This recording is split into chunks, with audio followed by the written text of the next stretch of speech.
How to create a new Google Doc. There are numerous ways to open a Google Doc file.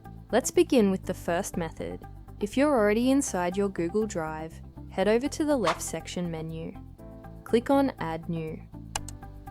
Once the drop-down appears, select Google Docs. This action will open a new Google Doc file for you. Another method involves using the Google Apps menu. Located at the top right corner, find and click on the Google Apps icon.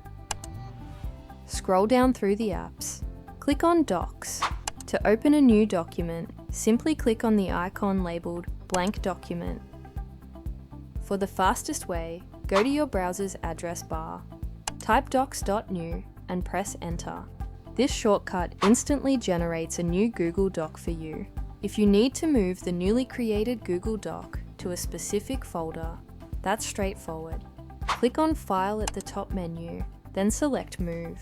In the pop-up window, browse and choose the folder where you wish to store your new Google Doc. And that's it.